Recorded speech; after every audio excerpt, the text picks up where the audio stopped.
Bonjour à tous, ravi de vous retrouver pour un nouvel épisode de Chef, le portrait tant attendu de Bruno Verjus. Je dis tant attendu pour deux raisons. La première, c'est que vous êtes nombreuses depuis que le podcast existe, à me demander qu'il vienne enfin raconter son histoire, car le personnage éveille une forme de curiosité. Depuis toujours, il intrigue. Faut dire qu'il a ouvert son restaurant à 54 ans. C'est pas commun. C'était en 2013.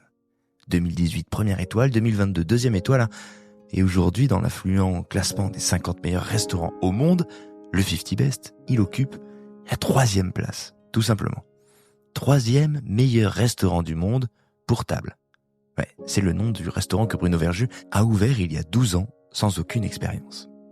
En revanche, la cuisine, il l'a observée, et depuis bien longtemps, il l'a goûtée, et ce dans le monde entier. Puis, au gré de son CV, un temps, il l'a écrit, chroniqué, mis en mots, et on arrive à l'autre raison pour laquelle je vous disais que cet épisode était attendu.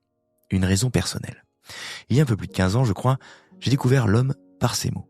À l'époque, les passionnés comme moi lisaient son blog baptisé Food Intelligence. Moi, je le trouvais très doué et je lui avais même proposé un projet qui nous avait beaucoup amusé. On se rejoignait une fois par mois, je lui soumettais des livres de cuisine et lui les critiquait au même titre qu'on l'aurait fait pour une sortie littéraire. On filmait ça et ça passait à l'époque à la télé dans une émission dont j'avais la responsabilité. Je l'ai donc connu journaliste. Je l'ai écouté ensuite sur France Culture et un jour, il m'a dit « J'ai ouvert mon restaurant. Ça va s'appeler Table ». Voilà l'histoire. Et Bruno, je l'ai suivi comme ça. J'ai fait partie de ses premiers clients, je suis revenu plusieurs fois à table pour voir comment la vague de son succès emportait sa cuisine. Et je n'ai jamais été déçu par nos retrouvailles sporadiques. Mais il restait tout de même un regret. Et je vais me taire pour le combler, ouais. Restait l'envie de le voir un jour raconter son histoire, son passé, ce qui l'avait conduit sans qu'on ne le voie venir à devenir l'un des noms les plus en vue de notre gastronomie. Je m'appelle David Ordonneau, vous écoutez Chef, et il est temps maintenant de laisser la parole à l'un de ceux qui manient le mieux notre langue pour parler cuisine, pour parler d'art, pour parler de la vie. Voici donc l'histoire très attendue de Bruno Verjus.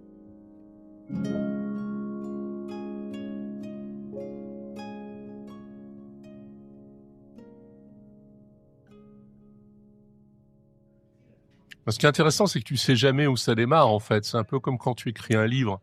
C'est-à-dire qu'au bout d'un moment, quand t'as avancé dans ta vie, tu réfléchis, et c'est là où il y a, où ce qui n'avait aucun sens jusque-là, d'une certaine façon, prend sens. C'est-à-dire, tu te dis, mais il y a une logique qui conduisait tout ça.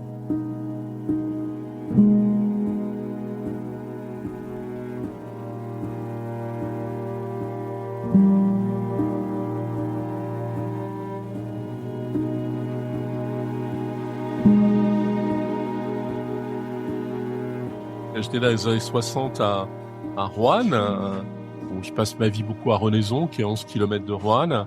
On est encore dans un environnement, tu vois, très, comment dire, où la ferme est jamais loin de la maison. Les commerces existent mais peu. C'est-à-dire que quand on veut du lait, on va à la ferme avec un bidon en métal blanc chercher du lait le soir à la traite. Quand on veut de la farine, on va au moulin. Quand on veut des poissons, on va les pêcher. Quand on veut des fruits sauvages, on va les ramasser dans les bois avec des champignons. Quand on veut de la salade, on va la ramasser soit au jardin, soit dans les fossés alentours pour ramasser des petites mâches ou tout un tas d'autres petites plantes. Comme des cressons de terre, tu vois, voilà, toutes ces choses-là.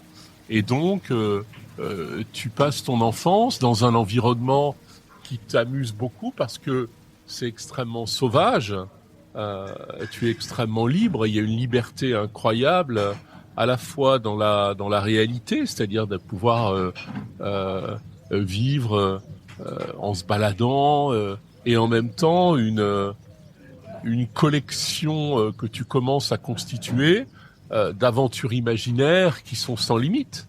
Et moi, je me souviens petit, quand j'étais petit, à cette époque-là, pendant les vacances, on m'obligeait, comme tous les enfants de cette époque-là, je pense, à faire la sieste.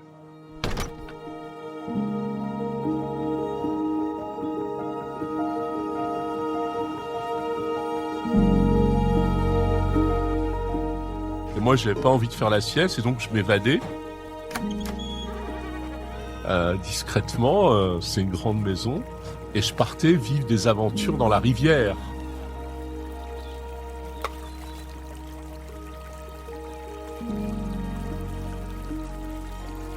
Et les aventures dans la rivière, c'était d'aller braconner des truites sous les ragottes, tu vois, avec les mains comme ça. Et elles étaient ponctuées d'aventures absolument invraisemblables.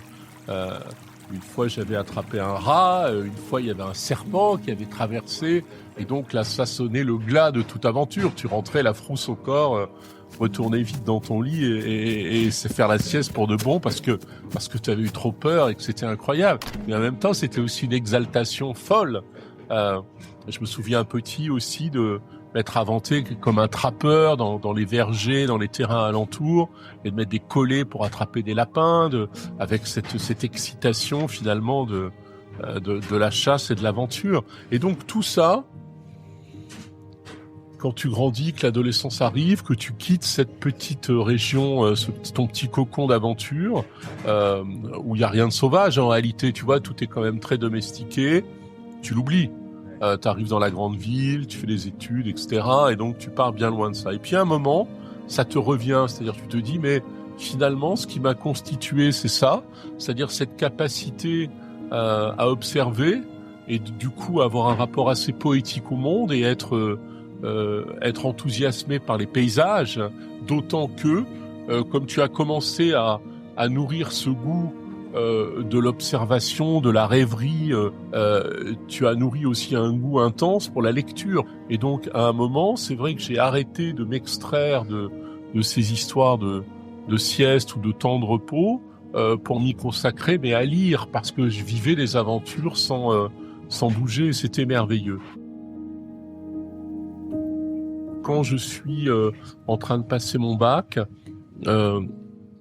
le soir tard, j'écoute France Inter et j'écoute une émission qui à l'époque était assez extraordinaire, qui s'appelait Pop Club de José Arthur.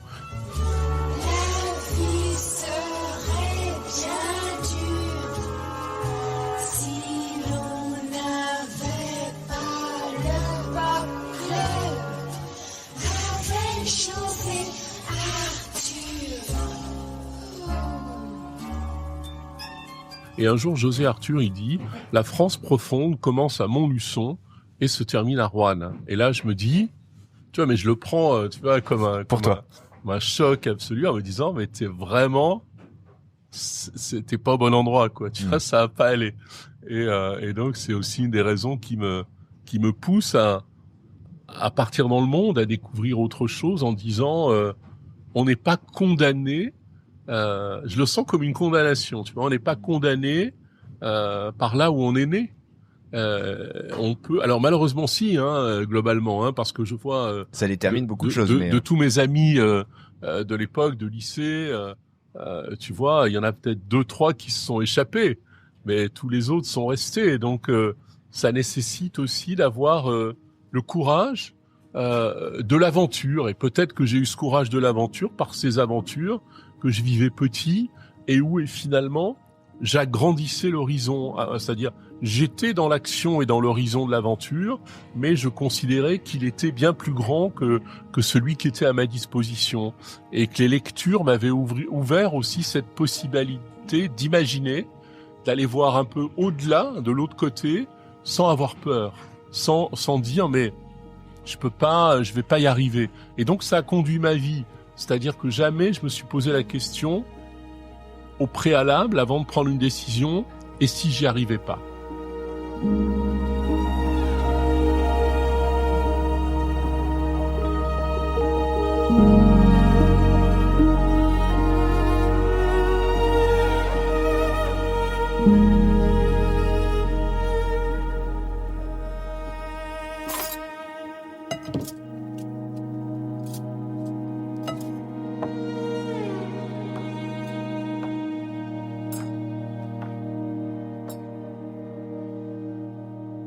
On a une toute petite famille, j'ai une mère, un père, un frère, donc nous sommes 4, et le rapport à la table, il est, à l'époque, il n'y a pas de questionnement sur le rapport à la table. On déjeune et on dîne tous les jours. Et je parle pas du goûter, du petit déjeuner. Et on est à table, et tant que le repas est pas terminé pour tout le monde, on ne quitte pas la table. Tu vois, il y a une véritable organisation qui est mise en place, et puis c'est comme ça. Et pendant assez longtemps, quand t'es petit, tu parles pas à table, tu manges. Voilà. Et alors, qui cuisine? Mes parents, essentiellement ma maman. Mon père cuisinera un peu le week-end, tu vois. C'est l'époque où finalement l'homme s'arroge une forme de rapport aristocratique à la nourriture, donc il intervient le dimanche sur les grands sur des événements, choses un peu plus solennelles, ou alors il va faire des sauces, parce que le saucier c'est tu vois, c'est le roi de la cuisine, et ça l'est toujours un peu d'ailleurs aujourd'hui dans les grands restaurants. On considère que la grande cuisine française c'est la cuisine de la sauce, et si tu fais pas des sauces, tu fais pas de cuisine, quoi. Ce qui est intéressant, mais ce qui est pas le cas du tout au Japon, par exemple, etc. Mais la France, c'est ça. Et donc voilà. Et donc on est nourri très simplement. C'est une famille assez modeste, mais on mange toujours très bien. Et encore une fois, il y a un rapport au quotidien à la nourriture. C'est-à-dire, tu manges une salade le midi, c'est que tu allais la ramasser à midi moins le quart au jardin, que tu l'as nettoyée, assaisonnée et tu la manges. Donc il y a finalement, il y a ce rapport aux énergies vitales. Tu manges des pommes, tu les as cueillies, tu vois, voilà, c'était parce que ça fait partie des choses normales. Il viendrait pas à l'idée d'aller acheter une salade dans un magasin, certainement pas dans un sachet plastique, ça n'existe pas. Et donc voilà, tu vois. Et puis il y a ce rapport encore au monde presque avant moyenâgeux, où finalement dans cette région-là, il n'y a pas de frontière entre le cultivé et le sauvage. C'est-à-dire que tu peux aller ramasser une salade dans le jardin que tu as cultivé, et puis à côté ramasser une poignée de bâches dans le talus, tu vois, ou des orties pour faire des orties avec des œufs, qui est une chose que j'aime toujours infiniment. Et donc du coup, tu sais pas, mais ça implémente ton goût, et ça implémente probablement aussi le rapport que j'entretiens et qui est très particulier, qui est confirmé des années plus tard par mes séjours en Chine, à l'énergie des aliments, c'est-à-dire où tu sens que ce qui va te nourrir, et ce qui va te nourrir bien, c'est des vibrations énergétiques, et parce qu'elles sont en harmonie, en rapport avec toi. Et que une des choses que je déteste le plus au monde, et je l'ai compris tardivement, notamment par beaucoup de restaurants et de grands restaurants que je n'aimais pas, que je n'appréciais pas, où je me sentais pas très à l'aise en réalité, c'est parce que la cuisine y était morte.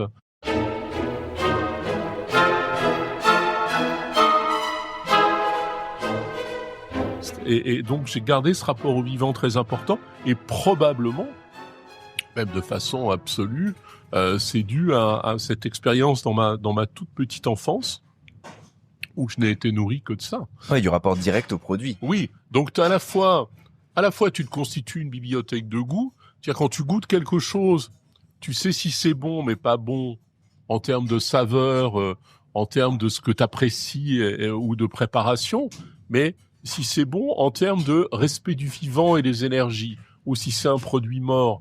Et par exemple sur les fruits, c'est très évident et tout le monde peut faire l'expérience. Tu vas cueillir un fruit sur l'arbre et tu vas le manger, et ce fruit va être rafraîchissant. Tu vas sentir qu'il va t'hydrater. Même si c'est un fruit très sucré, tu vas pas sentir le sucre. Tu vas sentir l'hydratation et les vibrations. Pourquoi? Parce que la sève continuait à tourner dans le fruit et dans l'arbre. Si tu cueilles le même fruit et que tu le manges 3 jours après, ce sera un fruit, mais il se passe plus rien. Et là, tu vas avoir le sucre ou les déséquilibres, etc. Et tu te rends compte qu'en réalité, il ne t'hydrate pas. Voilà, c'est ça, c'est un produit mort. Et donc, pour moi, c'est quelque chose de fondamental dans ce qui m'a construit un peu plus tard.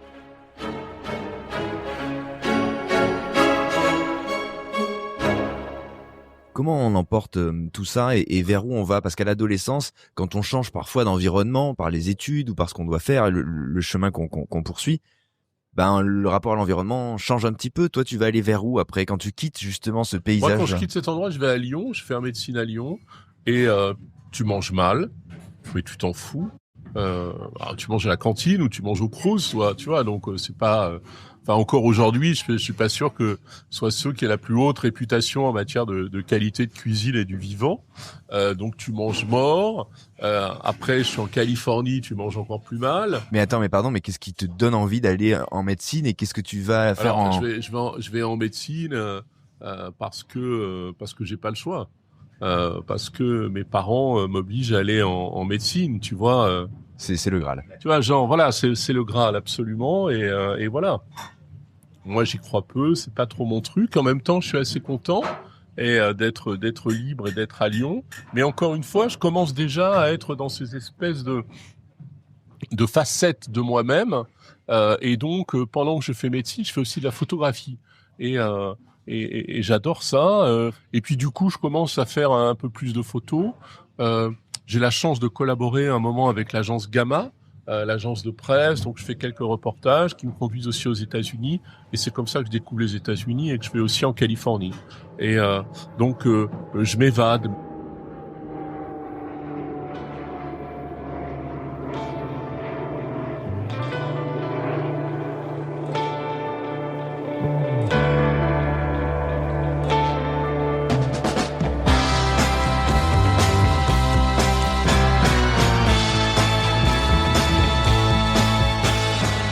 Donc, quand tu as une idée, tu dois la poursuivre. Ne pas écouter ce que les autres vont te dire, parce que la terre entière va te dire « Ah non, mais arrête », etc., etc. Et dire « Mais non, mais moi, j'y vais, quoi, j'y crois. » Et voilà. Et donc, à la condition d'être extrêmement consistant et d'être extrêmement travailleur, on réussit toujours. Sauf à avoir vraiment la pire des idées, auquel cas, ça va encore aider plus que d'aventure, parce que... au moins, tu auras été au bout et tu vas apprendre terriblement de ton échec. Ça, je l'ai appris vraiment en Californie, où on a peur de rien, en tout cas à cette époque-là, dans les années 80. Et tu y vas pour vivre quoi, là-bas, en Californie? Alors, c'est les rencontres, j'y suis allé déjà, et puis j'y vais pour étudier le marketing et l'entreprise, quoi. Donc là, on a oublié la médecine. Oui, complètement. J'ai quitté médecine et je sens que j'ai envie de faire du business.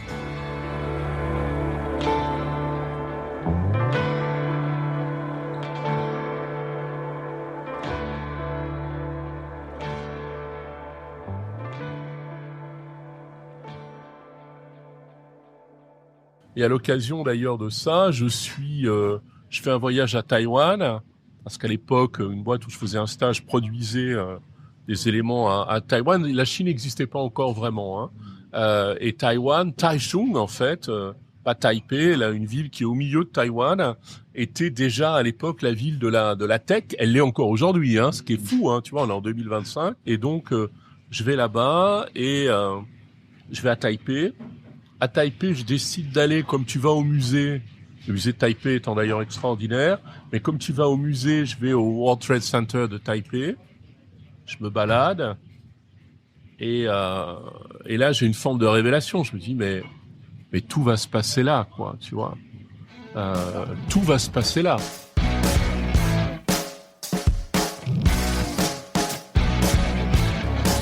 C'est le Far East, quoi.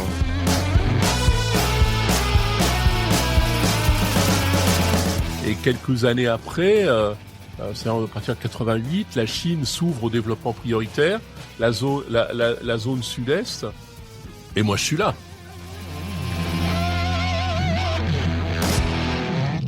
Je comprends qu'on peut tout fabriquer, que personne n'a idée en Europe, en France en tout cas, de ce qui se passe vraiment, que tout le monde cherche à faire des économies et plus de marge, et que des choses qui se vendent 100, on peut les acheter pour 1, les vendre 40, et qu'on est bien moins cher que les autres.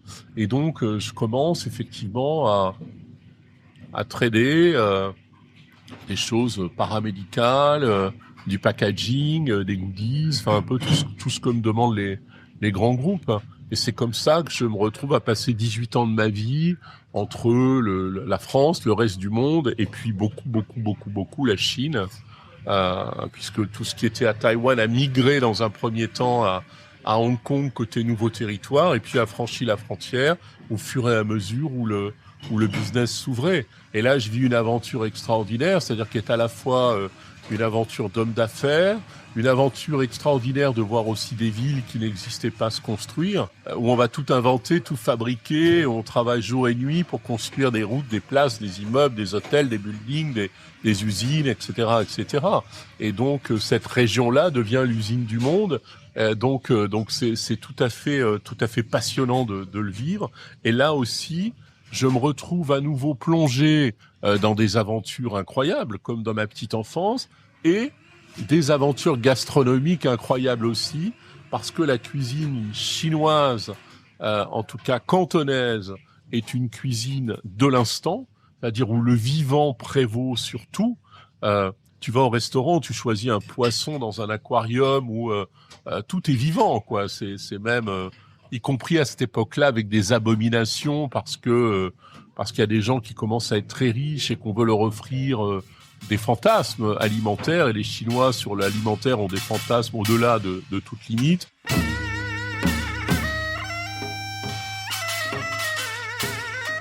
Et donc tu peux aller t'acheter un crocodile, un Bambi, un zèbre, etc. dans une cage et demander qu'on te le cuisine. Donc il y a quelque chose d'un peu obscène et un peu étrange, mais en même temps, cette violence du rapport à l'alimentation pour la fraîcheur, pour les énergies, c'est celle qu'on veut plus voir aujourd'hui. C'est-à-dire qu'en fait, on a, nous qui avons évolué différemment, on veut plus savoir, par exemple, quand on mange un steak ou quelque chose, que ça provient d'un animal. Il faut dissimuler ce temps. Voilà. Il faut savoir qu'on a sacrifié un animal pour ça, donc on veut plus les os. On veut plus savoir, tu vois, c'est-à-dire la forme la plus achevée de la consommation de protéines animales, c'est le hamburger. Parce que finalement, rien, d'une certaine façon, ni même le goût, ne peut le relier à un animal vivant. Voilà, c'est intéressant. Alors qu'en Chine, au contraire, à cette époque-là, et encore aujourd'hui un peu moins, mais encore, au contraire, c'est-à-dire qu'on va aller non seulement le relier à l'animal vivant, mais tu vas voir le défilé de l'animal vivant avant de le bouffer. Donc c'est vraiment un autre rapport au monde. Et même si quelquefois je suis pas dans ces narrations-là, même pas du tout, je trouve ça intéressant. Et d'une certaine façon, ça va venir réalimenter mon imaginaire autour de la nourriture et de la connaissance des produits, et de la connaissance des cuisines, comme je l'avais connu quand j'étais tout petit. Donc, je suis un jeune homme, j'ai 28-30 ans, et je redémarre finalement un nouveau cycle, tu vois, dans ce rapport à l'alimentation.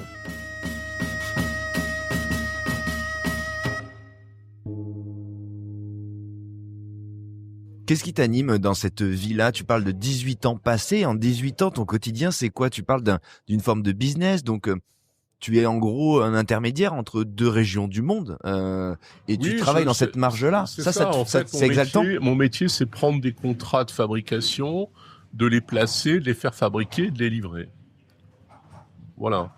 Dit comme ça, ça manque d'enthousiasme. On sent qu'il y a une exaltation qui était quand même plus... Non, mais c'est intéressant parce que c'est jamais deux fois la même chose.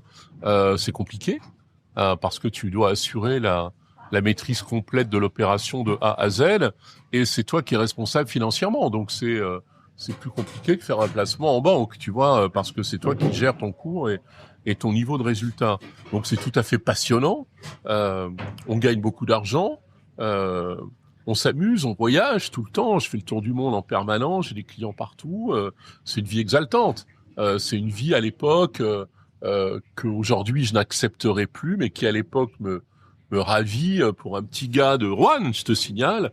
C'est-à-dire, je passe ma vie dans l'avion, plutôt en business ou en première, dans des hôtels de luxe, à rencontrer des gens super intéressants et à faire fructifier tout ça. Donc c'est quand même une vie assez marrante.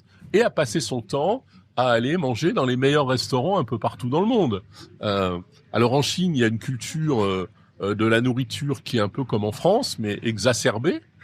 À l'époque, à la puissance chinoise, encore aujourd'hui. C'est-à-dire, si tu as un rendez-vous de business avec quelqu'un à 9h30, la première chose qu'il fait quand tu arrives, c'est on va manger. Et donc, il t'emmène au restaurant. Les restaurants sont ouverts, je pense, à cette époque-là. Peut-être encore aujourd'hui, je ne sais pas, 24 heures sur 24. Donc, à 9h30, tu vas te taper un déjeuner, quoi. Tu vois, mais pas un café avec des croissants. Tu vas manger, quoi. Tout, des plats, voilà. Ça dure 1h30, 2 heures, avec des kampai, avec tout ça. C'est un rendez-vous à 15h, c'est pareil. Enfin, tu vois, c'est vraiment... Et donc, il y a... D'une certaine façon, on veut savoir qui tu es, et de façon un peu ancestrale, dans le rapport aux affaires. Et donc, pour ça, on va te nourrir et te faire boire pour voir comment tu fonctionnes. Comment ça réagit? Et c'est assez amusant. Moi, au début, à cette époque-là, je bois pas. Donc, je suis pas dans ce truc-là. Et puis après, un peu plus tard, je vais avoir des vignes, Château Yvonne. Donc je vais être surentraîné en termes de boissons alcoolisées. Et donc effectivement, les kampai, ils veulent te plier, quoi, si tu veux, pour voir ta résistance à l'alcool. Mais moi, je fais 120 kilos, je suis surentraîné, donc au bout de 4 verres, eux, ils comprennent même plus ce qu'ils racontent. Et moi, je suis là, mais on y va, quoi. Tu vois, on fait les kampai, les mecs. Et donc c'est assez amusant. Et au bout d'un moment, ils le savent, donc ils ne le font plus. En disant non, mais attends, on peut pas. On peut pas Avec ce rivaliser. type-là, on peut pas jouer. Et donc, et encore une fois, c'est un rapport, je trouve, très naturel et très reptilien, très ancestral au rapport humain qui renseigne ou pas, mais en tout cas qui a l'honnêteté il y a une forme d'honnêteté, Ouais. tu vois. Il y a pas de voilà. filtre. C'est Ouais, et c'est chouette, c'est vraiment chouette.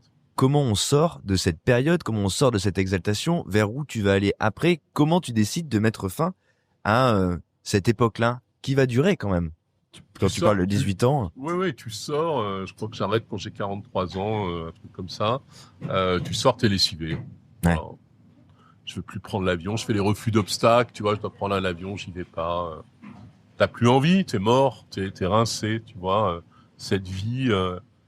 qui est assez solitaire aussi, non? Parce que quand on t'écoute le raconter, on repense à ton histoire des aventures de l'enfance. Alors, c'est un côté très marrant de se dire, Bruno prend son avion, comme enfant, il allait dans la rivière. Mais il y a une forme de solitude encore. Moi, je suis solitaire. D'ailleurs, aujourd'hui, je vis tout seul, je suis solitaire. Après, je sais faire des tribus. Tu vois, chez Table, là, c'est une tribu. Mais c'est un peu mes enfants. D'une certaine façon, c'est une tribu d'enfants. Mais je sais faire des tribus. Mais moi, je suis solitaire. Mes décisions, je les ai toujours prises tout seul. J'ai été capitaine d'entreprise, patron d'un groupe.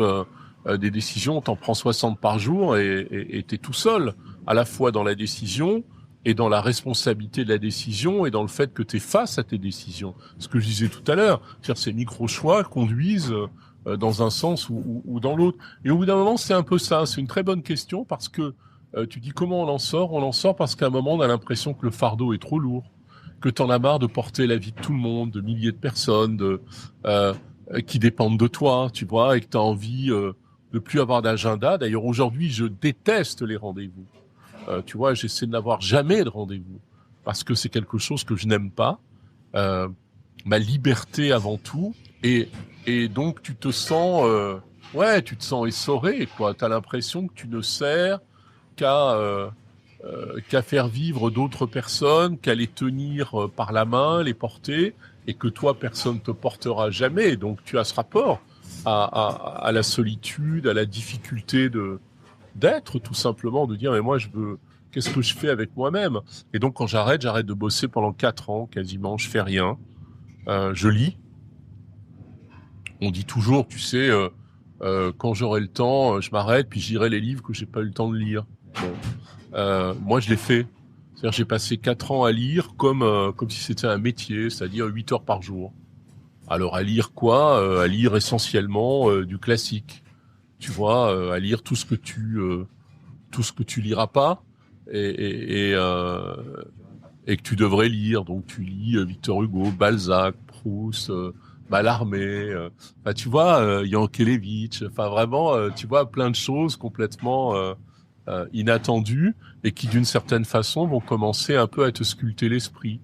Et à force de lire, tu commences à écrire un peu. Donc, je commence à écrire des livres. Et puis avec mon ami Alain Krugère, on a l'idée d'une émission pour France Culture.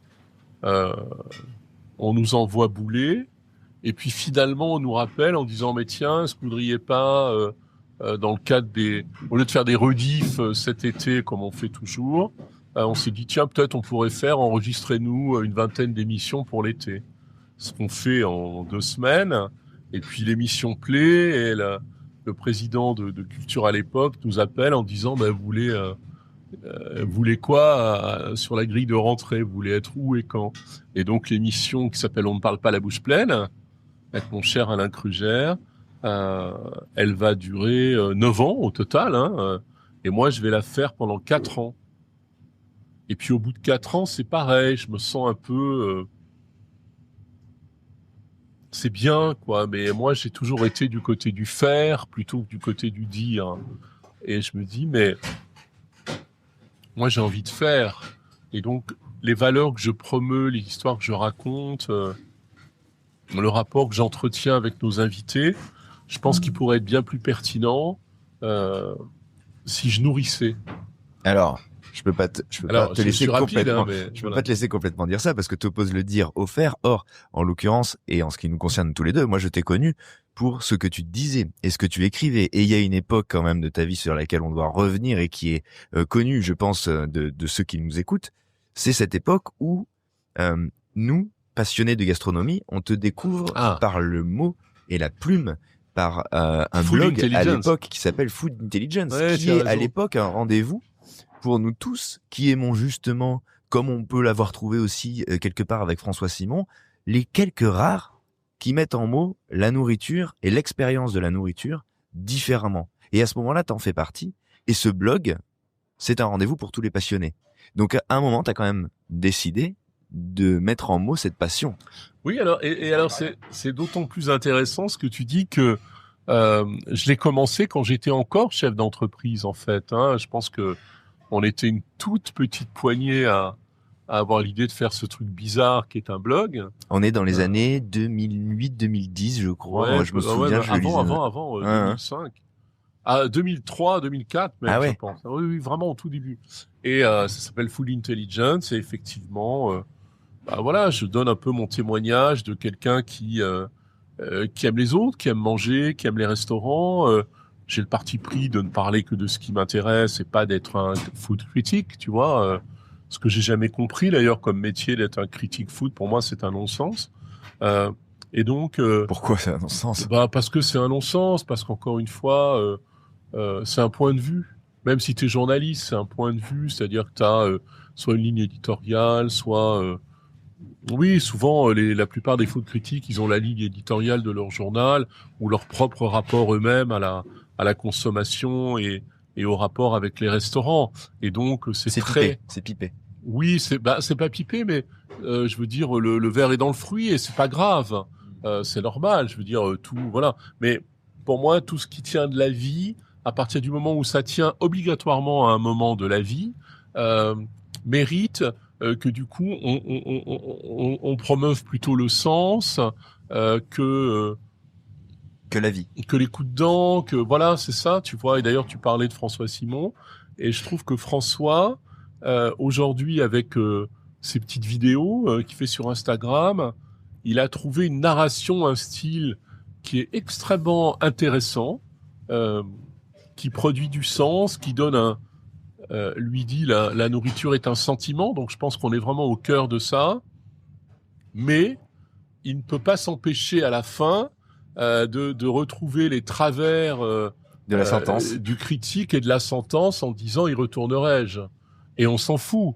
Parce que si lui retourne pas, nous on a peut-être envie d'y retourner. Tu vois ce que je veux dire? Et souvent d'ailleurs, ce qui anime son y retournerai-je, c'est le montant de l'addition. Comme si donc il y a un côté aussi un peu poujadiste, un peu racoleur, tu vois, qui souvent me gêne en disant mais oui voilà. En plus, on sait comment fonctionnent les food critiques. Ils sont bienveillants si tu les invites. S'ils payent, ils commencent à être plus exigeants. Tu vois, donc voilà. Après, les pauvres, ils n'y peuvent rien. C'est l'indigence des supports. C'est pas eux personnellement. Oui, c'est il faut formater. C'est l'indigence des supports. Mais effectivement, quand tu vois, moi j'ai la chance de le voir ici, de voir des critiques gastronomiques du monde entier. Tu vois bien qu'il y a quand même deux salles, deux ambiances. Hein. Tu as ceux qui viennent des pays anglo-saxons, des États-Unis, d'Asie ou même de Suisse, qui ont les moyens de leur métier, qui ont des ambitions et qui conduisent un travail assez incroyable. C'est-à-dire qu'ils vont venir 4-5 fois en 2 ans chez toi avant d'envisager de faire un papier. Mais quand ils vont faire un papier, ce sera une pleine page et c'est passionnant. Ils se contentent pas de dire ils ont aimé, ils ont pas aimé, ou c'était cher, c'était pas cher, où il y a quelque chose qui se construit et qui toi te construit aussi. Enfin, tu vois, il y a un rapport et tu dis si je suis lecteur de ça, c'est passionnant parce que l'idée que je m'en fais, c'est pas juste de savoir si j'ai envie d'y retourner, c'est que j'en comprends les subtilités, j'en comprends les choses et je me dis tiens, il y a quelque chose d'intéressant. Et j'aime beaucoup cette vue-là. Mais ça te ressemble, cette polysémie, voilà, de la critique, tu vois. Je vais sauter du coq à l'âne, mais c'est un peu la différence, si tu veux, entre les chefs franco-français qui... bon, moi, j'ai la chance d'avoir 2 étoiles au guide Michelin, mais donc quand tu vois que tu es avec d'autres chefs étoilés, tu sens bien qu'il y a des clans, il y a des écoles, il y a des clubs, il y a des groupes qui se regardent un peu en chien de faïence, qu'il y a des jalousies, qu'il y a des ambitions contrariées, que tout ça est très compliqué. Et en même temps, j'ai la chance aussi d'être dans ce classement qui est le plus puissant au monde et le plus incroyable, qui est le World 50 Best. Et quand on se retrouve tous ensemble, les 50 premiers ou même les 100 premiers du 50, ça n'a rien à voir. C'est-à-dire que il y a beaucoup de restaurants dont tu te sens pas proche, ni de la cuisine, ni des idées. Mais il y a un respect fou parce que tout le monde est passionnant, tout le monde est passionné, amène quelque chose de différent, une vision complètement différente à la gastronomie. Et même si c'est pas ton goût, même si c'est pas ta façon de penser, même si c'est pas ton histoire, c'est super intéressant. Et les gens, il y a une vraie sincérité, il y a une vraie ambition, il y a une vraie envie, il y a un vrai partage. Et donc, ça crée un lien qui, alors que c'est la compétition la plus forcenée au monde, c'est-à-dire les gens tueraient pour être à l'intérieur, parce qu'évidemment, ensuite, en termes d'enjeux financiers, c'est considérable. C'est vraiment être ou ne pas être, mais en même temps, personne se fait la guerre, tout le monde peut s'aider, est ravi de s'inviter, de s'entraider, de se pousser les uns les autres, d'échanger. Tu vois bien qu'il y a le bien commun qui est posé, c'est-à-dire qui est nourrir, qui vient au-delà de toute ambition personnelle, de notoriété, de pouvoir ou d'argent. Et ça me touche, hein. J'aime ça. Mais c'est ce qui te touche depuis le début, parce qu'il y a cette recherche de sens dans la cuisine qui dépasse l'ego. Il y a cette envie d'en être, mais pas au sens personnel, d'en être, d'écrire, de faire avancer aussi, de questionner la discipline, de la regarder de toutes les manières. Et c'est ça, Food Intelligence au début. C'est aussi oui, c'est ça, hein. Regarder, chroniquer, raconter la gastronomie. Je pense que j'ai gardé le même regard finalement. Ouais. Hein. Et je le dis souvent, c'est-à-dire je dis peut-être... je suis le seul chef au monde qui est véritablement assis du côté du client. Tu vois, c'est-à-dire je n'ai jamais quitté cette position. Parce que tu l'as beaucoup été avant d'être chef voilà, aussi. Je l'ai été pendant tellement d'années, et donc je n'ai jamais quitté cette position du mangeur. D'ailleurs, chez Tab, j'ai organisé le restaurant dans sa géographie pour être dans cette position-là. Pour pouvoir naviguer entre les deux espaces. Pour pouvoir observer, pour pouvoir comprendre.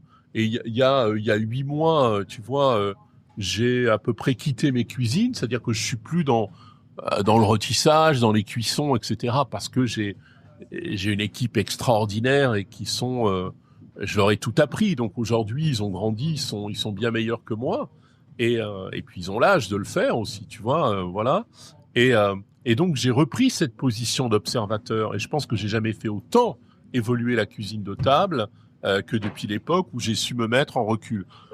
J'ai gardé en ça, si tu veux, le rapport au voyage, c'est-à-dire que même te mettre en retrait sur un tabouret à 1 mètre de la cuisine, ça t'éclaircit les idées un peu comme quand je prenais l'avion pour faire un Paris-Hong Kong et où j'arrivais plus facilement à régler les questions que je me posais sur mon activité, sur mes bureaux et mes collaborateurs à Paris, que si j'étais resté à Paris. J'avais besoin de cette distance géographique et de ce décalage horaire, comme s'il était intellectuellement une forme de mise à distance de moi-même par rapport au problème qui me permettait de l'observer mieux, sous toutes les faces, et d'arriver à amener, non, peut-être pas toujours une solution, mais en tout cas, quelque chose d'un peu cohérent par rapport à ce qu'il était, alors qu'avant, je l'avais sous le nez et je le voyais moins bien. Et là, en cuisine, c'est un peu la même chose, sauf que j'ai réduit la distance de 14 000 kilomètres à 1 mètre, ce qui est un gain de temps absolument formidable. Et pour le bilan carbone, c'est mieux. Et c'est mais mieux. Ceci dit, ton histoire de distance, elle est intéressante dans l'exercice du métier de chef, mais elle est aussi représentative de ton histoire, et ce depuis le début. Parce que quand il s'agit d'aller voir un serpent qui nous fait revenir dans son lit, en fait, on revient dans son lit, le rapport à son chez-soi et le rapport à sa sieste, il est différent parce qu'on s'est déplacé. Toute l'histoire que tu nous racontes depuis le début, ce n'est qu'une histoire de déplacement, de regarder la vie et le monde par plein d'endroits. Exactement, parce qu'elle est facettée. Parce que Comme toi. alors aujourd'hui, c'est vrai qu'on est plutôt dans des mondes binaires, hein, malheureusement, c'est-à-dire c'est tu likes pas. Si tu penses autrement, c'est que t'es pas du bon côté. Tu y es pas. Tu vois, voilà, tu peux pas avoir des avis nuancés, prendre les choses, les comprendre, les observer. Aujourd'hui, il faut que tu te positionnes et t'es d'un côté ou de l'autre, quoi. Mais ton histoire, elle l'incarne. Et Ça, je trouve toi, ça t'incarnes terrible. ce Et côté. je trouve ça terrible. Et d'ailleurs, dans la gastronomie française, c'est un peu la même chose. C'est-à-dire que moi, aujourd'hui, je sais pas comment je suis considéré. J'ai assez peu de rapport, si tu veux, avec ce monde-là. Après, c'est aussi de ma faute parce que je m'en mêle pas. Tu vois, je suis pas quelqu'un de très mondain. Donc, je fais pas de trucs sociaux. Je vais pas dans les grands rassemblements, les grands raouts, parce que je suis très timide et que je me sens mal à l'aise. Et que j'ai pas grand chose à dire en réalité là-dessus. Et quand j'ai des choses à dire, j'écris un livre. Tu vois, ça me paraît plus puissant. Ou je fais la cuisine, hein. J'invente des plats. Quand j'ai un truc à dire dans mon métier, je crée un plat. Je donne une narration, je fais une histoire. Ça raconte qui je suis et ça raconte comment j'ai envie qu'on mange. Donc oui, tu vois, toi-même, tu es en train de sortir le fil d'argent de ma vie dans le tricot que je suis en train de t'offrir. Tu le vois et c'est intéressant. Et que moi, je vois pas toujours, en réalité.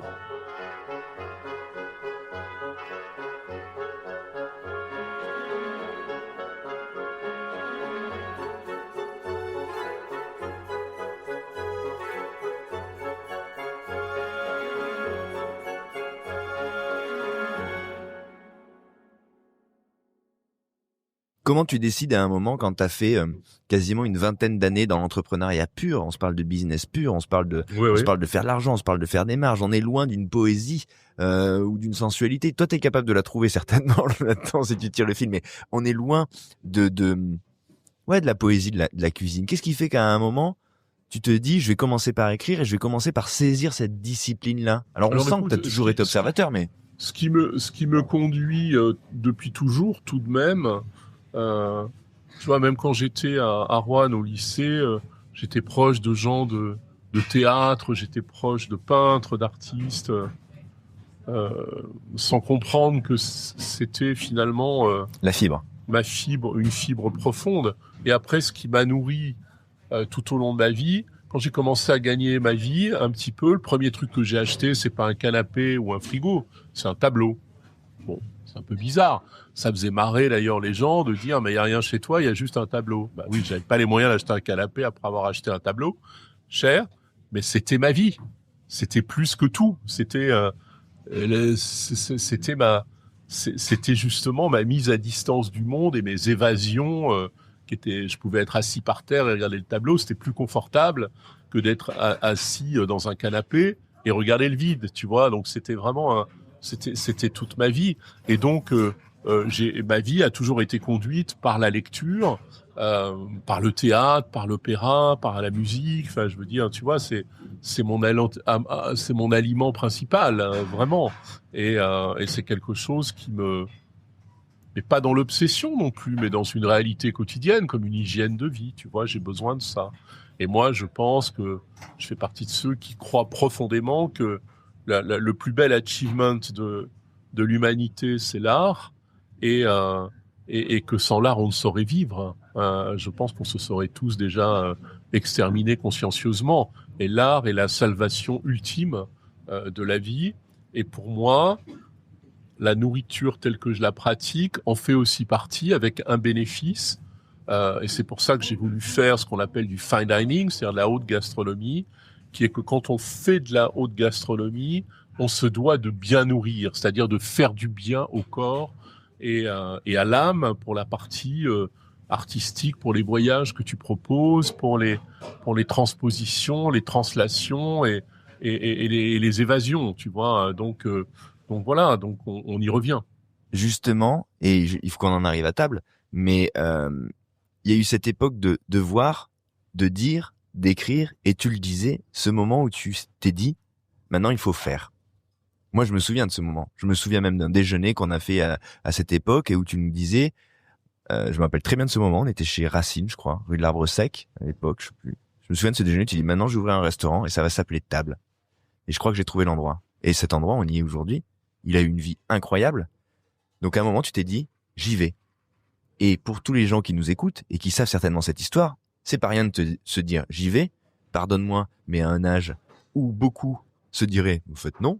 Déjà que quand on a 20 ans, 25 ans, 30 ans, oui, l'âge ça de peut monsieur faire est peur. fait avancer, comme on dit chez Guitry. Écoute, en tout cas, il était pas commun. Et tu te dis, j'y vais. On revient au tout début. L'esprit d'enfance m'habite, d'une certaine façon.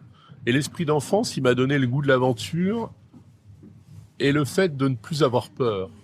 Parce que j'ai eu les grandes peurs viscérales et reptiliennes de l'humanité, qui est de rencontrer des dangers au cours des aventures et de les avoir surmontés. Donc après, qu'est-ce que tu veux qu'il se passe? Rien, l'échec. Et l'échec est quelque chose d'extraordinaire parce que ça te permet d'avancer bien plus que le succès. Et je n'ai pas l'angoisse du succès non plus. Beaucoup de personnes ont l'angoisse du succès parce que le succès, ça entraîne des choses que tu ne maîtrises pas et puis une vraie responsabilité. C'est-à-dire, il faut l'assumer, il faut être à la hauteur de ce. Il faut, tu vois, il faut l'endosser, quoi. Et puis il faut faire. Quand tu n'as pas de succès, tu peux te plaindre en disant, oh là là, c'est la faute, c'est pas ta faute. Quand tu es dans l'échec, tu peux aller rejeter ça sur 12 000 raisons inobjectives, mais qui deviennent par le fait d'aller les solliciter. Et c'est fini, t'es débarrassé. Bon, voilà, ok, c'est pas grave. On passe à autre chose. Le succès, tu peux pas. Tu peux pas le surrogater. Tu peux pas dire, ah là là, c'est pas de ma faute. Ah là là, vite, on passe à autre chose, etc. Non, il faut faire, il faut continuer à faire. Et puis, ne pas être non plus projeté dans une forme d'angoisse existentielle de dire, et si demain, je n'en avais plus? Tu vois, c'est l'angoisse du type qui chope des étoiles parce que c'est l'ambition de toute sa vie. Et il aime ça. Il aime qui va passer le reste de sa vie à angoisser de les perdre. Il aime l'ambition que ce soit l'ambition de sa vie. Il aime ça. Et c'est ça qui le fait vivre, qui le fait bouger. Et puis le jour où il l'a, il y a une espèce de grand, tu vois, il y a presque une dépression postpartum où il se dit, oh putain, et mais maintenant, si je la perdais, quoi, tu vois. Et c'est une espèce d'effet à la fois anesthésiant du cerveau et paralysant de l'action. Et c'est terrible. Et donc, moi, j'ai plus ça déjà, tu vois. Ouais, mais enfin, c'est quand même pas rien. Pardon, mais ouvrir un restaurant, et je vais pas te l'apprendre aujourd'hui, et c'est surtout pas moi qui vais te le dire, mais tu le sais, quand t'appréhendes le faire, c'est quand même quelque chose. Il y a quand même une chaîne, il y a quand même des règles, il y a quand même des techniques. Moi, je le sais pas, en fait. Bah. Non, je crois que je le sais pas. Je veux pas le savoir.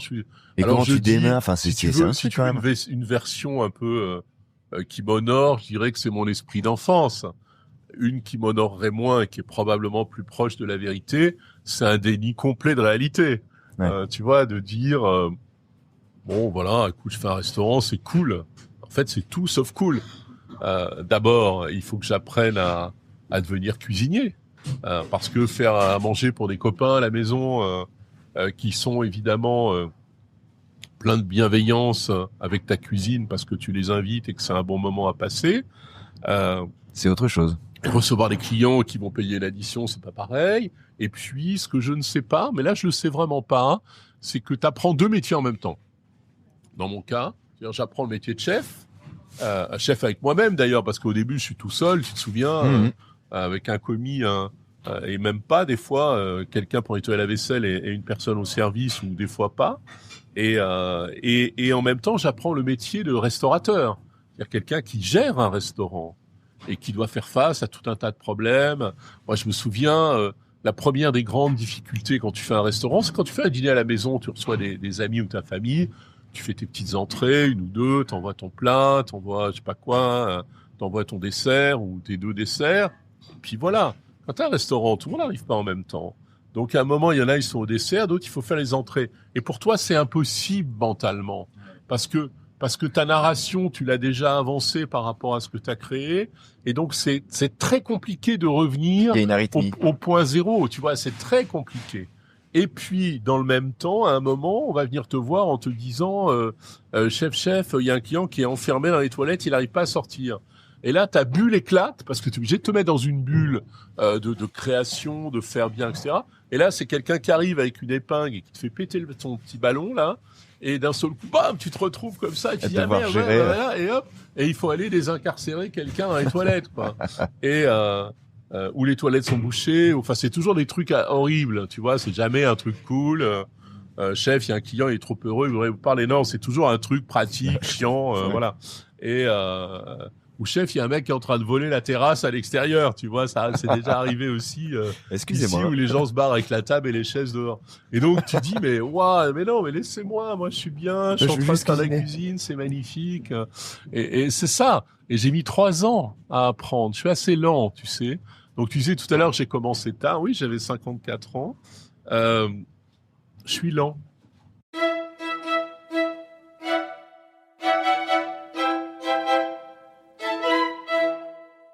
Oui, mais résistant, parce que 3 ans. Alors ça va peut-être avec, je sais pas, mais je suis lent, je suis lent.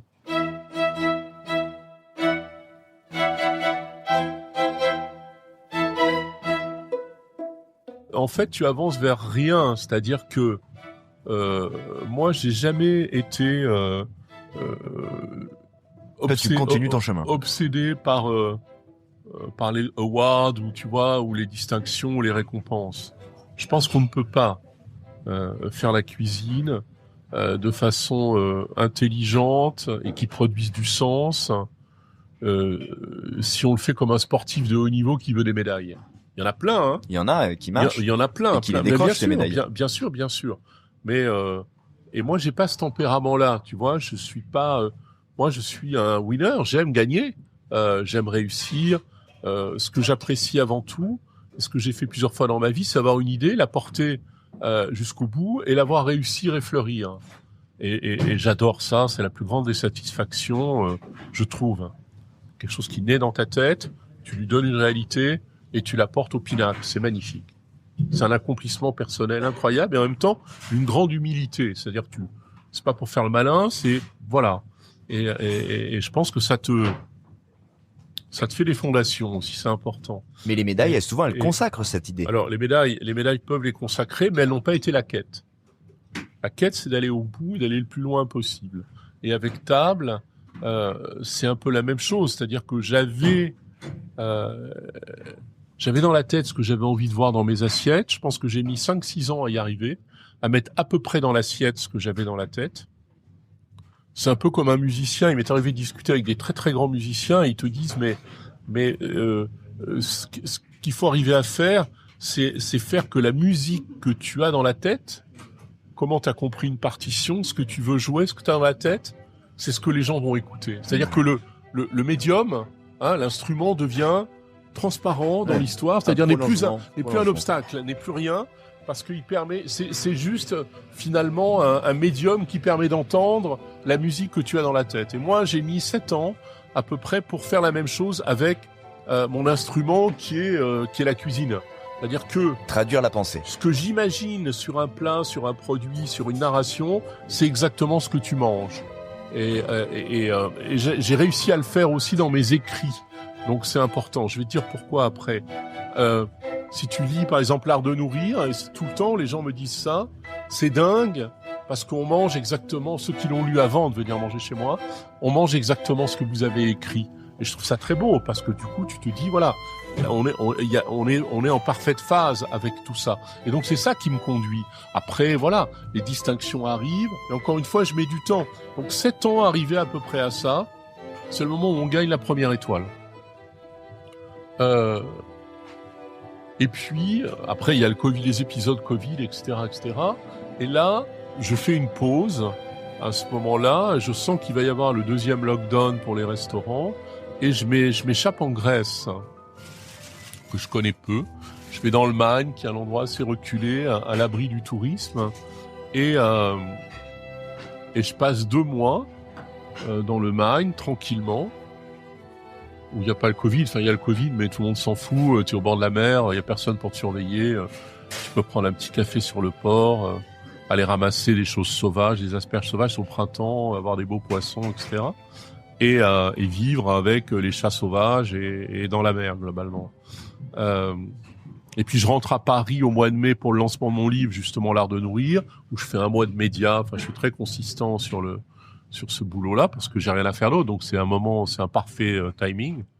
Et il s'agit de réouvrir le restaurant puisqu'on va commencer à pouvoir réouvrir un peu en demi-mesure. Et je me dis non, je veux pas réouvrir. J'ai besoin de temps et je repars un mois en Grèce, tout le mois de juin, qui est un mois béni. Le mois de juin, c'est l'été, il fait beau, c'est merveilleux. Alors avant de partir, à cette époque-là, j'ai un menu un peu gastronomique, un peu cher. J'ai un plus petit menu et puis je suis à la carte. Et quand je reviens, je me dis mais c'est complètement idiot.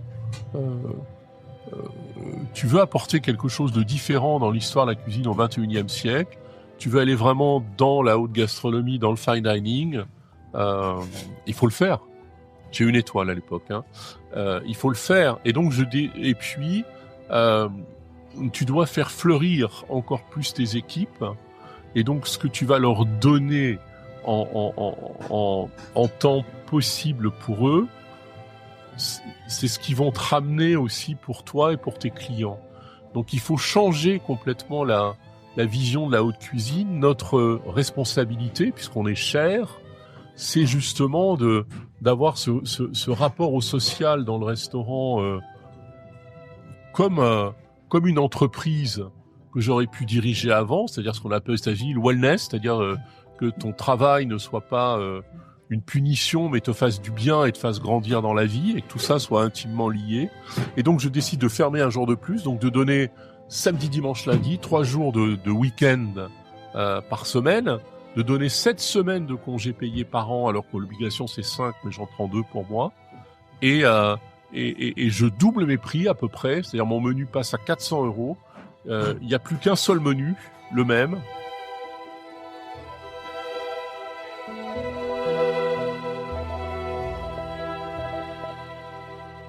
Et je fais un menu en me disant ce qui est important, si je veux vraiment partager ce que j'ai dans la tête, c'est d'être capable de construire une narration complète. Voilà l'histoire. Et qui soit parfaitement équilibrée et juste. Et à cette époque-là, je redémarre à zéro parce que tout le monde est parti, à l'exception de Giuseppe, qui est mon second aujourd'hui. Et donc, je dois reconstituer une équipe aussi. Alors, j'ai la chance d'être un peu plus inspirant à cette époque-là et d'être capable d'attirer des garçons et des filles de grands talents, comme Jules, comme Léandre, comme Agnésé, comme tout le monde, et qui viennent me rejoindre et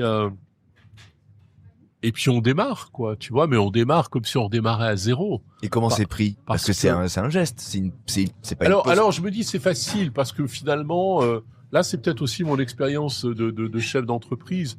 Un restaurant Tap dans le 12e arrondissement de Paris, c'est une toute petite barque. Et donc, si tu veux, il n'y a pas une énorme, énergie, quoi, dans le sillage. Donc, si on doit l'arrêter, on peut l'arrêter très vite. Donc, je me dis, si plus personne ne veut réserver, si après avoir réservé et déjeuner ou dîner, les gens se mettent à hurler en me traitant d'escroc, qu'on se fout du monde, que pour qui je me prends, que machin, etc., c'est que je me suis planté. C'est que ce que je donne ne vaut pas l'argent que je demande en échange, tu vois, voilà. Et en réalité, pas du tout. C'est-à-dire que je suis plus complet et tout le monde est encore plus content. Je change de clientèle aussi d'une certaine façon. Donc j'ai des gens plus éduqués, plus élevés, qui ont l'habitude, etc. Ils comprennent. Par rapport au restaurant qu'ils fréquentent, ils trouvent quelque chose de différent et qui leur plaît vachement, où ils se disent putain c'est ça quoi. Voilà, manger de la haute cuisine au XXIe siècle, c'est chez Table, c'est pas tu vois dans des maisons un peu empesées, etc. Et voilà. Bon, il y en a auxquels ça plaît pas, mais ils viennent pas et c'est comme ça un restaurant. C'est normal. Au bout d'un moment, tu as une ségrégation de clientèle qui se fait, une sédimentation plutôt de clientèle qui se fait et qui fait que tu as une clientèle qui te ressemble. Hein. C'est une forme de succès. Hein. La question du prix, elle est importante. Et elle s'explique notamment pour des questions RH. Quand tu dis, par exemple, qu'on donne autant de congés à son staff, ça crée un coût. Avoir un staff, ça crée un coût. Le premier coût d'un restaurant, c'est évidemment ta masse salariale. Bien sûr. D'abord parce que je paye bien. C'est-à-dire, par exemple, les plongeurs qui, à Paris, sont payés 1450, 1500 € par mois. Moi, ils ont 2000. Tu vois, donc le premier salaire, c'est les plongeurs, ils ont 2000 €. Donc les mecs, ils sont, enfin tu vois, par rapport à leurs copains, ils sont super heureux, ils ont plus de congés, plus de vacances. Enfin, la vie est belle, tu vois. Et tous les salaires ici, je paye très bien pour une raison pareille, extrêmement objective. D'abord parce qu'ils le méritent, ils ont du talent. Et la deuxième chose, c'est que je leur donne les moyens d'habiter dans le quartier. C'est-à-dire que même les plongeurs, ils habitent pas loin. Donc tout le monde est à au plus un quart d'heure de vélo, de table ou de transport en commun pour ceux qui en prennent, mais la plupart sont à pied ou à vélo. Donc ça change leur vie. C'est-à-dire quand tu travailles dans un restaurant où tu peux terminer un soir à minuit, tu rentres chez toi, c'est 10 minutes. C'est pas 1 heure et demie de RER et puis un bus de nuit. Tu vois, donc c'est super important. Et pour moi, c'est fondamental. Encore une fois, ce wellness que tu leur apportes, ils te le rendent au centuple à toi et à tes clients. Parce qu'ils sont épanouis, parce qu'ils sont heureux, parce qu'ils ont le sourire, parce que la vie leur sourit et parce que c'est normal. Ils sont jeunes, encore une fois, c'est notre métier. Et je pense que c'est la responsabilité de la haute cuisine, c'est de faire fleurir et épanouir ces équipes qui sont les jeunes de demain. Qu'est-ce qu'ils vont faire, ces petits demain? Ils auront leur restaurant, ils auront leur carrière, ils ont entre 22 et 30 ans. C'est là le moment où voilà. Et moi, mon rôle de patron, là, cette fois, c'est de les porter le plus haut possible et de les amener à avoir la plus belle vie et la vie la plus complète possible, débarrassés de beaucoup de soucis. Enfin, ils en ont certainement, mais en tout cas, moi, j'essaie de veiller à ce que les soucis principaux, c'est-à-dire l'argent, la qualité de vie, le temps de repos, le temps d'épanouissement, je leur offre. Et c'est important parce qu'ils me le rendent formidablement, ils le rendent formidablement aux clients. Et encore une fois, c'est notre devoir. Parce qu'on a les prix qu'on pratique, c'est notre devoir. Voilà, c'est aussi simple que ça. Je voulais faire ce focus juste et puis l'éliminer parce que c'est vrai que la question du prix est un critère central dans la restauration et dans l'expérience d'un client au restaurant. Bien sûr, après... Et il est important de comprendre, si les gens sont déjà à peu près capables de comprendre qu'on paye le produit et que la qualité d'un produit fait aussi le prix, ça on commence à l'intégrer, il faudrait passer au step supérieur où on se dit, bah oui, les conditions de travail, le bien-être d'une équipe est aussi quelque chose auquel je dois contribuer en tant que client. On va pas pleurer, mais enfin les charges en France, tu vois, le problème c'est quand tu donnes 3 000 € à quelqu'un, ça t'en coûte 5 600 quoi. C'est ça. Donc moi je préférais leur donner 4 000 et que ça me coûte 5 600 que voilà, ça c'est un peu débile aussi, tu vois, d'une certaine façon. Mais ce que je veux dire, c'est que le client doit avoir ça en conscience aujourd'hui et c'est important quand on fait une expérience de cette adresse-là. Avec quand même une pondération, c'est que et c'est pas par hasard que je suis là, c'est que nous sommes à Paris. Oui, voilà. Et donc à Paris, il y a un choix de restaurants absolument considérable aujourd'hui, et en plus où tu peux manger très convenablement, je dirais de 15 € à 1 500 € quoi, à peu près. Tu vois. Donc si j'étais à Roanne ou à Montluçon, évidemment je pourrais pas parce que je priverais c'est pas duplicable. L'essentiel de ma ville de pouvoir venir manger chez moi. À Paris, je prive personne. Ceux qui n'ont pas les moyens peuvent manger ailleurs ou venir exceptionnellement chez moi parce que l'offre est très importante et que une chose qu'on ne doit pas oublier, c'est qu'aujourd'hui, Table est un restaurant qui fait venir des touristes à Paris de plus en plus. Alors, au moins 30% de notre clientèle nous dit on est la raison pour laquelle on est venu à Paris. Tu vois? Donc c'est le prétexte à la... Je suis aussi aujourd'hui un vecteur de tourisme dans ma ville. Et alors ces gens-là sont aisés, sont internationaux, mais je joue un rôle dans l'économie française aussi parce que, entre guillemets, comme on dirait vulgairement à Bercy, je fais rentrer de la devise. Si on parle de la cuisine, et pour conclure, et parce que finalement c'est le plus important, aujourd'hui, comment tu l'écris, comment tu l'exprimes, qu'est-ce qu'elle raconte, ta cuisine de table, parce qu'on a l'impression qu'il y a une forme de cohérence qui s'écrit depuis le début, un rapport au vivant. On parlait de choses primitives, on parlait même de violence. Et moi, je vais te dire, il y a plein de fois où j'ai vu des posts de toi filmant un produit vibrant, comme une Saint-Jacques par exemple. Alors, on pourrait se dire que c'est la quintessence de la fraîcheur et que c'est formidable de la voir ainsi bouger, mais on peut se dire aussi, et ça m'arrive de me dire, oh putain, c'est quand même violent, de se dire qu'on va se confronter à ce point au vivant. Or, c'est quelque chose d'assumé. C'est presque une position militante, c'est-à-dire c'est vrai qu'aujourd'hui, et probablement par le truchement de l'agroalimentaire, on souhaite, parce que c'est leur credo d'existence, faire en sorte, encore une fois, qu'on ne puisse pas relier la nourriture à la vie. Parce que ils relient, enfin, je veux dire, tu vois, relier une croquette, enfin pas une croquette, mais une céréale de petit déjeuner ou un poisson pané ou je sais pas quoi, ou une salade sous vide à la vie, c'est mission impossible. Enfin, je veux dire, ça n'a pas de sens. Chez moi, j'ai repris en quelque sorte les codes qui pour moi étaient essentiels, et encore une fois qui fait que moi j'apprécie une cuisine ou pas, mais qui sont ceux pas très anciens, des années 60-70, où dans la haute cuisine tout était fait à la minute. La question se posait même pas. Et encore aujourd'hui, par exemple, tu vas manger chez Emmanuel Martinez au Relais Louis XIII, qui est un chef qui doit avoir 74 ans, qui fait de la très haute cuisine bourgeoise, qui est celui qui avait amené les 3 étoiles à la Tour d'Argent à la grande époque. Tu prends un tourteau de l'île-Dieu, le tourteau, il est cuit après que tu l'aies commandé et décortiqué. Il l'a pas mis en place le matin ou la veille pour te le servir ton assiette.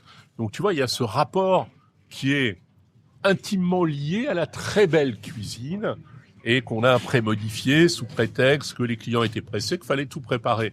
Mais il y avait déjà une forme d'influence de l'agro-industrie dans ce système-là qui arrivait aussi en apportant des prêts à cuisiner d'une certaine façon. La simplification de tous les process, de tout voilà, et donc du discours. Comme on a aujourd'hui, tu vois, à une époque, on pouvait adorer les brasseries en disant ouais génial, les brasseries ça dépote, c'est du frais machin. Ça a été mis sous la coupe de tous les grands groupes et aujourd'hui tu découvres quand même ton steak tartare. Si tu veux, il arrive sous vide avec l'assaisonnement de près, tu fais le mélange et puis c'est fini. Enfin, tu vois que tout est préparé, les pâtisseries, les machins, enfin voilà, et que tout est des saloperies bourrées de conservateurs, de machins, de trucs, d'adjuvants, de coagulants, de tout ce que tu veux. Donc table aujourd'hui, il y a toujours ce truc, cette valeur cardinale de rapport au vivant, à la fraîcheur. Chez nous, on travaille tout à la minute. C'est-à-dire que la coquille Saint-Jacques que tu vas manger, elle est ouverte une seconde avant que tu ne la manges. Là, on fait une petite tartelette, tu vois, sur un pain de seigle feuilleté, légèrement repris au beurre noisette. Taramac, j'ai appris à faire en Grèce, et crevette bouquée vivante. La crevette bouquée, elle est décortiquée vivante à la seconde où on la met sur ta tartelette. Mais alors, tu vas me dire, ah là là, c'est violent, c'est violent. Ouais, mais quand tu la manges, c'est pas violent du tout. C'est absolument sublime. Parce que d'un seul coup, tu te dis, waouh, ça peut être ça. Et je pense qu'on a tous été pêcher la crevette quand on était petit. Moi, je me souviens avec mon père, tu vois, on pêchait les crevettes bouquées au Havenot à l'Île-Dieu et on en mangeait. Ouais, mais c'est l'expérience du vivant. Sorti de l'eau. Donc, pendant longtemps, je me suis dit, mais moi, ce que j'ai envie de partager, c'est ça. C'est ces expériences ultimes de découverte de qu'est-ce que c'est qu'un produit, le goût, la vitalité, l'énergie, dans un endroit où tu es bien assis, où tu as un très joli vin dans un zalto, une très belle vaisselle de chez Astier de Villade, des beaux couverts, tu vois, des couteaux de Cecaldi, du linge, enfin où tu es dans quelque chose de très raffiné et très élégant, mais je veux manger comme si je venais de pêcher une crevette avec les pieds dans l'eau salée, des goémons par-dessus les oreilles et je viens de l'attraper et je la mange. Donc tu vois, d'être encore une fois entre ce rapport de c'est quoi l'enfant sauvage par rapport à l'adulte éduqué et domestiqué et chic, quoi, qui maîtrise. Et donc c'est ça qu'on partage. Alors, une fois je fais un petit saut en arrière, une fois que j'ai décidé de partir dans cette idée du fine dining, après ça a été assez rapide en réalité. Donc déjà ça a fonctionné. Ensuite, 4 mois après, on a attrapé la 2e étoile. Bon, mais encore une fois, je l'ai pas fait pour attraper une 2e étoile. Et on est rentré dans ce classement du Festibest en position 77. Ce qui était aussi un game changer, tu vois. Tu te dis, putain, je fais partie des 100 meilleurs restaurants du monde. Table, 12e arrondissement, rue de Prague, quoi. Tu vois, donc voilà. Et l'année d'après, on reprend, enfin, on nous confirme la 2e étoile. Et là, on passe de la position 77 à numéro 10 au monde. Donc là, tu comprends pas trop, tu vois, tu dis waouh, c'est-à-dire tu rentres dans le top 10 et dans le top 10, il n'y a que des blockbusters, c'est-à-dire c'est que des restaurants hyper célèbres avec des chefs qui sont des superstars mondiales, etc. Enfin, tu vois, vraiment Alors là, je veux bien que tu fasses pas la course pour ça, mais néanmoins, quand on te dit que t'es le 10e du Je monde, comprends pas. c'est quand même. Non, mais tu sais pas, moi, j'ai rien fait. J'ai pas, mais c'est vertigineux. j'ai pas invité des gens, j'ai pas organisé des tours de visite en avion, j'ai pas les moyens. Je suis un petit restaurant à Paris 12, moi, tu vois, donc voilà. Et l'année d'après, cette année, donc, l'année dernière, en 2024, on passe de 10 à 3. Donc là, on est numéro 3 au monde. Donc là, je suis dans le top 3. Sachant que le numéro 1, il est plus là, donc je suis numéro 2, quoi, d'une certaine façon. Tu vois, le numéro 2, on pourrait dire, devient numéro 1 et moi numéro 2. Et tu te dis, mais comment c'est possible? Enfin, c'est incroyable, tu vois. Et qu'est-ce que tu as envie de faire de ça? Change. Qu'est-ce qu'on fait de ça? On fait rien. C'est-à-dire, on continue à faire bon, à être concentré sur son art. On est un peu plus complet. Voilà, il y a de la liste d'attente, on est complet tout le temps. On s'interroge plus de savoir si on a du monde ou pas. En tout cas, le soir. Parce que le midi, il y a toujours pas grand monde. Mais voilà, et c'est cool, tu vois. Voilà, on le prend comme du bonheur. Les équipes sont fières, ça les booste, c'est merveilleux. Et toi, à partir du moment où, encore une fois, c'est le chef d'entreprise qui te parle, à partir du moment où ton carnet de commandes est rempli, t'es content. Hein, c'est comme un gros souci en moi de savoir est-ce que je pourrais faire mes fins de mois ou pas. Bon, tu sais que tu vas les faire et que, grosso modo, t'es quand même pas dans la mauvaise direction. Et donc, on continue. Et ça te permet d'aller plus loin, en réalité. Et c'est là où tu me retrouves toujours dans cette quête, qui est pas une quête de torture existentielle, qui est juste une quête de pousser ton idée jusqu'au bout de ce que tu avais prévu de la pousser. Et j'avais mis beaucoup de temps à construire avec mes équipes un menu. C'est très compliqué, un menu. Pour qu'il soit équilibré. C'est-à-dire que tu es très bien mangé, mais que tu te sens plus vivant en sortant de chez moi qu'en étant arrivé. Alors que la plupart des restaurants gastronomiques, quand tu sors, t'es plus mort que quand t'es arrivé. T'as juste envie d'appeler l'ambulance. Et chez moi, c'est un peu le contraire. Et en même temps, t'as assez mangé. Enfin, je veux dire, t'es pas mort de faim en disant merde, il y avait une bouchée par plat, j'ai pas mangé. Et donc d'avoir une narration qui soit cohérente, qui t'emmène, qui te prenne la main et qui te fasse vivre énormément d'expériences, énormément de goût, énormément de choses, et qui, avec une vraie cohérence, puisque moi je change mon menu tous les jours, donc tous les jours faut réinventer ça, et puis voilà, et puis qui fasse que c'est ni trop ni pas assez. Compliqué. Mais qu'est-ce qui t'anime? Ça prend du temps. Mais oui, mais ça on pourrait dire que tu y es arrivé à trouver cet équilibre, ça, cette j'y suis arrivé. écriture. Puis alors après, je me suis dit, mais c'est pas assez. J'en ai marre d'écrire la carte tous les jours pour raconter les mêmes conneries, tu vois, machin, etc. Et je me suis dit, mais c'est comme dans un roman, c'est comme dans un livre, ou c'est comme dans mes plats. C'est-à-dire, c'est une narration multiple qui se lie pour faire une histoire. Et donc, moi, j'ai mon histoire, celle que j'ai envie de raconter à mes clients. Et puis, mes équipes de salle ou de cuisine, ils ont leur histoire, leur appropriation par rapport au plat.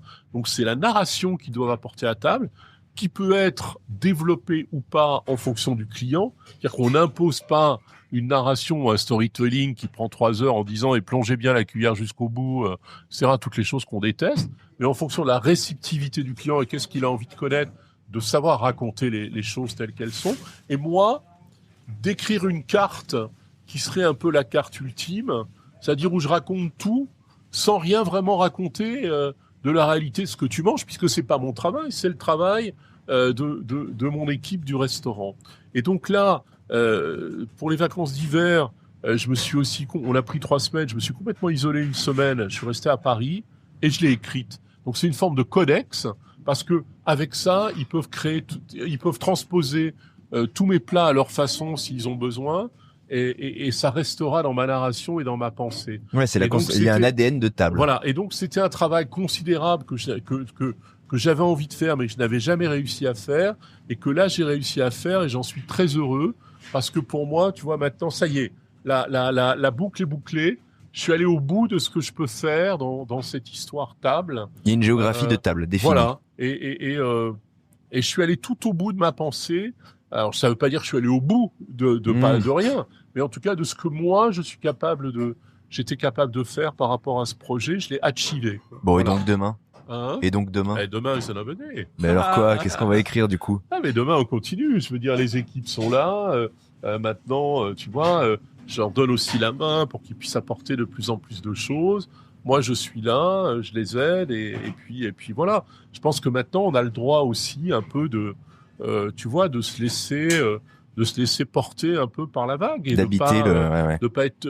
pas vouloir la grimper. Ça y est, à mon sens, on est arrivé au sommet de la vague. On verra cette année si on est numéro 1 au monde. Si on est numéro 1 au monde, Mazel tov, ça veut dire que, tu vois, là, on a tout achivé, on peut pas aller plus haut, on peut pas aller plus loin. On dirait, ah oui, mais 3 étoiles. Non, 3 étoiles, on est dans le 12e arrondissement de Paris, même si le Michelin a une immense modernité dans son rapport aux hommes et à la cuisine. Je pense qu'on est un peu de pauvres, on est dans un quartier pauvre. Et donc, tu vois, j'ai pas des salons, j'ai pas des chambres de luxe, j'ai pas un grand groupe derrière, etc. Et puis, ce serait un non-sens de mettre 3 étoiles dans l'Est parisien. Je suis le seul restaurant en 120 ans à avoir eu 2 étoiles dans l'Est parisien. Donc, l'Est a changé, mais quand même, tu vois. Donc, aujourd'hui, on est heureux, on continue, on lâche pas. J'essaie toujours de travailler les plus beaux produits du monde, de toujours trouver des produits absolument exceptionnels, d'être très fluide. J'ai aucune limite. Je suis créatif comme j'ai envie. Je change les choses comme j'ai envie. Je fais ce que je veux comme je veux. Et à partir du moment où ça rend mes clients heureux, il y a aucune limite. Ouais, Mais ça, c'est magnifique parce que c'est là. Alors, tu vois, Baudelaire disait de la contrainte naît la création. Aujourd'hui, je pense qu'on a dépassé le niveau de contrainte et que la création, elle est pure.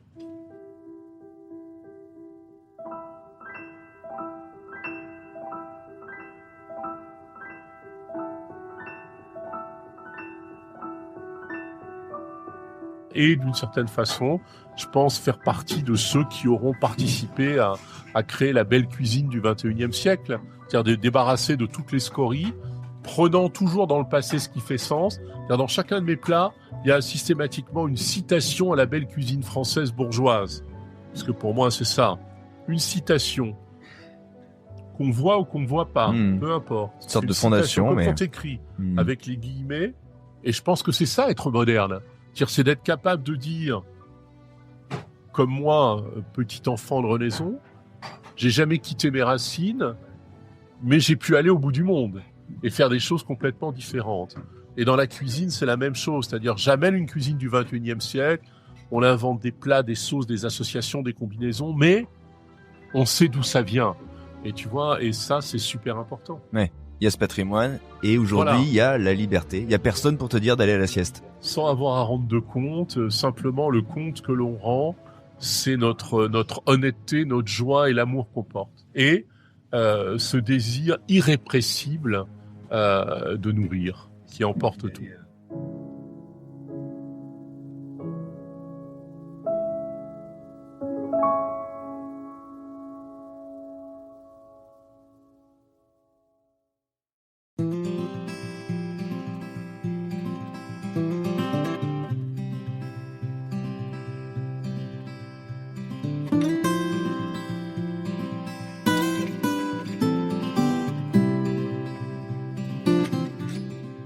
Nourrir. C'est certainement le mot le plus élémentaire qu'on puisse employer pour parler de la vocation d'un cuisinier. Et je retrouve dans ce mot quasi primitif un peu de ce que j'ai toujours vu chez Bruno Verjus. La première fois qu'on s'est parlé, je devais l'interviewer et quand je lui ai demandé de se présenter, il m'a répondu « Je suis un ogre ». Et par cette expression, il me disait qu'il était du genre à dévorer, depuis toujours, à se nourrir de tout. De paysages, de lectures, de voyages et finalement tout du long d'une cuisine qu'il a très vite considérée comme un art de vivre. Car l'autre mot qui vient quand on parle de Bruno, il répond au verbe nourrir et c'est bien de vivre dont il est question. De vivre pleinement, de dévorer encore une fois le vivant, ce que l'existence a à nous offrir pour peu qu'on veuille s'en donner la peine, pour peu qu'on fasse preuve d'audace, pour peu qu'on se dise et pourquoi pas moi. Pourquoi pas voyager? Pourquoi pas Lyon? Pourquoi pas la Californie? Pourquoi pas l'Asie? Pourquoi pas écrire un livre, un blog? Pourquoi pas, tiens, une émission de radio? Pourquoi pas ouvrir un restaurant? Alors, pas pour briller, juste, comme il dit, pour toucher le plaisir suprême de voir une idée devenir réalité. Merci, mon cher, d'avoir partagé ton histoire et ta vision, d'avoir parlé ainsi cuisine et création. Merci à toutes et à tous d'avoir écouté cet épisode. Envoyez-moi vos commentaires sur votre plateforme d'écoute ou sur notre compte Instagram @chef au pluriel podcast au singulier. Notez-le, ce podcast, si ce n'est pas déjà fait. Partagez, vous le savez, c'est votre soutien qui fait notre succès. Chers amis de la gastronomie, je vous dis à très vite. Abonnez-vous d'ailleurs si ce n'est pas déjà fait, car cette semaine, il va y avoir des nouveautés. Alors prenez soin de vous, cuisinez bien sûr, faites le marché et restez connectés à votre podcast préféré. À très vite. sur Chef. Salut!